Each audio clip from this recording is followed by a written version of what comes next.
Ayun mga inaanak, ano, magandang araw sa inyo mga inaanak. Share ko lang po sa inyo ito. Diskarte ang labanan dito mga inaanak, ano. Nagpa-Gcash po ako kanina. Pag mag-cash out ka, yung 1 day nasa 30 pesos. 30 pesos ang bayad. Ngayon, bukod pa doon, pag umupo ka, kailangan mayroon kang 20 pesos kailangan mayroon kang 20 kapag umupo ka sa upuan. Yan, ito mga inaanak, ano, papatunayan ko sa inyo, totoo ang sinasabi ko. Tatanungin ko itong mga nakaupo dito sa upuan. Tara. Ayan mga inaanak, ano, nasa Bukobo Street po tayo dito sa Malate. Dito po yung sinasabi ko na may bayad ang upuan, 20 pesos. Dito.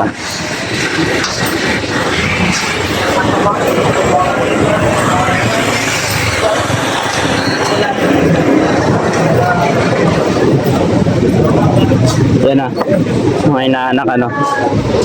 Share ko lang sa inyo to. Diskarte talaga ang labanan dito. Ayan. Ito. Tanungin natin. Ate, magkano po yung rent ng upuan? 20 pesos. 20 pesos. Ano, ilang oras? Sabi naman aglitaw. Anliw po na, maghapon na. Oo, Sulit naman yung 20. okay. Kayo ate, anong masasabi niyo sa 20 pesos? Okay lang? Okay lang sa bayad ng 20? Okay lang. Okay lang. Okay. Saan po kayo ate dito? Iniintay mo ko yung kasama ko po. Sa medical? Yung kapatid ko. Okay. Okay lang, upload na rin to. Okay, thank you. Anong pangalan niyo po? Sige. Sige po. Thank you po. Ayan. Ate, pwede magtanong. Magkano po yung bayad ng upuan? 20 pesos. 20 pesos. Ilang oras po? Kung sa matapos ka. Anli po. Okay. So, anong gagawin nyo dito? Magkano ng medical? Papa-medical din po kayo? Hindi. Ano pong gagawin nyo po? Ito na ako sa kasama ko. Okay. Ngayon, may tanong pa ako.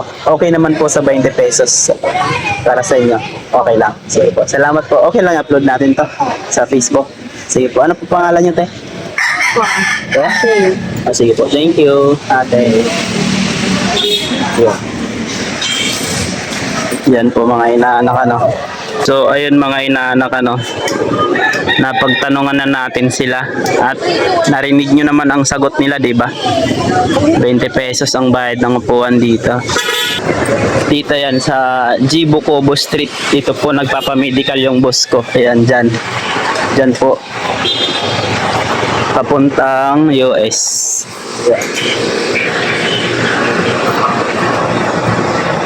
Mayroon ilan na hindi nakaupo sa upuan at nagtsatsaga doon sa narinig nyo naman yung mga sagot nila.